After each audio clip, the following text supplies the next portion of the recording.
सिद्धू मूसेवाला की हत्या के 3 हफ्ते बाद आखिरकार पुलिस के हाथ उसके हत्याकांड में शामिल आरोपियों में से 3 आरोपी लग ही गए। इन आरोपियों को गुजरात के कच्छ से गिरफ्तार किया गया है। इन तीनों आरोपियों में 2 मेन शूटर्स भी हैं जिन्होंने मूसेवाला पर गोलियां चलाई थी। पुलिस को इन लोगों से भारी गोला बारूद भी बरामद हुआ है। इस बात की जानकारी पुलिस द्वारा एक प्रेस कॉन्फ्रेंस में दी गई।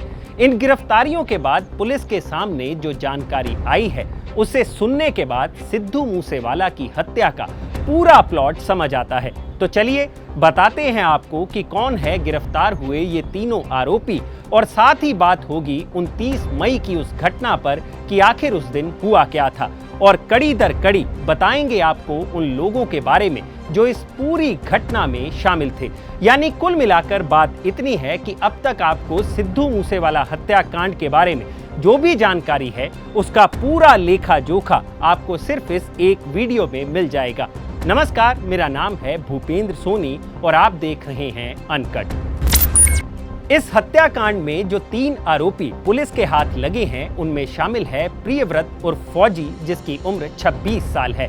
दूसरा है झज्जर डिस्ट्रिक्ट का रहने वाला कशिश, उम्र 24 साल, और तीसरे आरोपी का नाम है केशव कुमार जो बठिंडा पंजाब का रहने वाला है जिसकी उम्र 29 साल बताई जा रही है। पुलिस ने बताया है कि इनके पास से अंडर बैरल ग्रेनेड लॉन्चर के साथ 8 हाई एक्सप्लोसिव ग्रेनेड मिले हैं। ये grenade launcher AK-47 assault rifle पर भी लगाए जा सकते हैं। इसके अलावा 9 electronic detonators, 1 assault rifle 20 round के साथ और साथ ही 3 पिस्तौल और 36 राउंड गोला बारूद बरामद हुआ है। इंडियन एक्सप्रेस में छपी खबर के मुताबिक स्पेशल सेल के सोर्सेज से उन्हें ये जानकारी मिली है कि जो हथियार बरामद हुए हैं वो देखने में लगते हैं कि वो विदेश में ही बने हैं, लेकिन पूछताछ के दौरान शूटरों से पुलिस को जो जानकारी मिली है वो भी काफी अहम है, जिससे सिद्धू मूसेवाला की हत्या से पहले की पूरी कहानी समझ आती है। पुलिस की शुरुआती जांच में ये सामने आया है कि मूसेवाला की हत्या के मेन शूटर प्रियव्रत फौजी को हथियारों का कंसाइनमेंट पाकिस्तान से भेजा गया था, जिसे ड्रोन के जरिए सरहद पार करवाया गया, और इस कंसाइनमेंट में अंडर बैरल ग्रेनेड लॉन्चर और डेटोनेटर्स इसलिए दिए गए कि अगर सिद्धू मूसेवाला पर गोलियों का प्लान सही से एग्जीक्यूट नहीं होता है तो शूटर्स इन ग्रेनेड्स का इस्तेमाल कर सके। पुलिस पूछताछ में प्रियव्रत ने हत्या की साजिश की पूरी कहानी भी बताई, जिसमें उसने बताया कि कैसे उसे सिद्धू की हत्या की सुपारी दी गई थी। प्रियव्रत ने बताया कि सोनीपत में उस पर एक हत्या का मामला चल रहा था, जिसके चलते वो पहले ही गिरफ्तारी से बचने के लिए छिपता छिपाता फिर रहा था। इसी दौरान उसके एक करीबी मोनू डागर ने उससे संपर्क किया।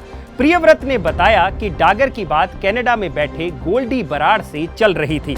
गोल्डी द्वारा डागर को फोन करने की अहम वजह थी दिल्ली पुलिस द्वारा शाहरुख नाम के शूटर की गिरफ्तारी, जिसे गोल्डी ने पहले ही मूसेवाला को मारने की सुपारी दे रखी थी, लेकिन उसके गिरफ्तार होने की वजह से गोल्डी ने डागर से संपर्क किया। प्रियव्रत ने बताया कि इसके बाद उसकी बात गोल्डी बराड़ से हुई, जिसने उसे मूसेवाला को मारने के लिए बड़ी रकम का ऑफर दिया। इसके साथ ही गोल्डी ने उसे बाकी शूटरों की मदद, हथियार और रहने की जगह देने की भी बात कही, जिसके बाद प्रियव्रत अप्रैल के आखिरी हफ्ते में पंजाब चला गया, जहां एक गांव में उसे रहने के लिए 5,000 रुपए महीने का कमरा दिया गया। प्रियव्रत ने बताया कि उसने अपने कुछ लोगों को मूसेवाला के घर के बाहर तैनात कर दिया, जो उसे मूसेवाला की हर गतिविधि की जानकारी देते थे। यही नहीं, उसके आदमियों ने मूसेवाला के सिक्योरिटी गार्ड से भी बातचीत की थी। प्रियव्रत ने बताया कि 27 मई को भी सिद्धू मूसेवाला अपनी SUV कार में बिना सुरक्षा कर्मियों के निकला था, लेकिन ये सब इतनी जल्दबाजी में हुआ कि प्रियव्रत और बाकी शूटरों को तैयारी करने का मौका नहीं मिला। हालांकि प्रियव्रत के आदमी कशिश ने 2 और लोगों को साथ लेकर मूसेवाला की SUV का पीछा किया था, लेकिन मूसेवाला उनके हाथ नहीं आया और वो कोर्ट रूम में चला गया। वहां से वो किसी और कार में निकल गया, जिससे 27 मई को मूसेवाला पर हमला नहीं किया जा सका। लेकिन 29 मई को मूसेवाला की किस्मत ने उसे धोखा दे दिया और आखिरकार वो इन हत्यारों की गोलियों का शिकार हो गया। ये सब जानकारी एक सीनियर पुलिस अफसर द्वारा इंडियन एक्सप्रेस अखबार को दी गई है।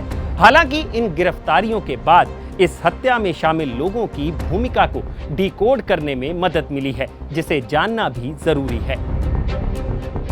सिद्धू मूसेवाला की हत्या में जो सबसे बड़ा आरोपी है वो है लॉरेंस बिश्नोई, जिसके नीचे इस हत्याकांड में 3 लोग शामिल थे। पहला सचिन बिश्नोई, जो लॉरेंस का भतीजा है और दुबई में ही रहता है। सचिन का दावा है कि उसने खुद मूसेवाला पर गोली चलाई। दूसरा नाम गोल्डी बराड़ का है, जो एक कनाडा बेस्ड गैंगस्टर है और बिश्नोई का करीबी है। गोल्डी ने ही पोस्ट के जरिए इस हत्या की जिम्मेदारी ली थी।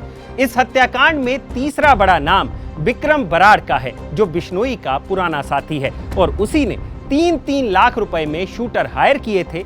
विक्रम भी दुबई में रहता है। अब आते हैं उन लोगों पर जो इस हत्याकांड की कड़ी बने। इनमें पहला नाम है प्रियव्रत फौजी का, जिसने सिद्धू के शूटरों को लीड किया और हत्या के वक्त वो गोल्डी के टच में था। दूसरा है कशिश, जो हत्याकांड में शामिल शूटरों में से एक था, जो प्रियव्रत का खास था। तीसरा नाम है मनप्रीत सिंह का, जिसने हत्याकांड में शामिल करोला गाड़ी मुहैया करवाई थी। ये गाड़ी उसने सिद्धू मूसेवाला हत्याकांड के एक और आरोपी मनप्रीत भाऊ को दी थी। चौथा नाम मनप्रीत भाऊ का ही है, जिसने आगे ये करोला गाड़ी 2 शूटरों को दी थी, जो सरज मिंटू के आदमी थे। और इस तरह 5वां आरोपी सरज मिंटू बन जाता है, जिसने गाड़ी शूटरों को देने के लिए कहा था। इस कड़ी में छठा नाम है प्रभदीप सिद्धू का, जिसे गोल्डी बराड़ द्वारा जनवरी में ही सिद्धू मूसेवाला की रेकी करने के लिए भेजा गया था, जिसके बाद 7वें आरोपी मोनू डागर ने हत्याकांड को अंजाम देने के लिए शूटरों की टीम बनाने में मदद की। इसमें 8वां आरोपी है केशव कुमार, जो प्रियव्रत और कशिश के अलावा बाकी हत्यारों को लेकर मानसा गया और जिसने हत्याकांड के बाद उनको वहां से ले जाकर आगे छोड़ा।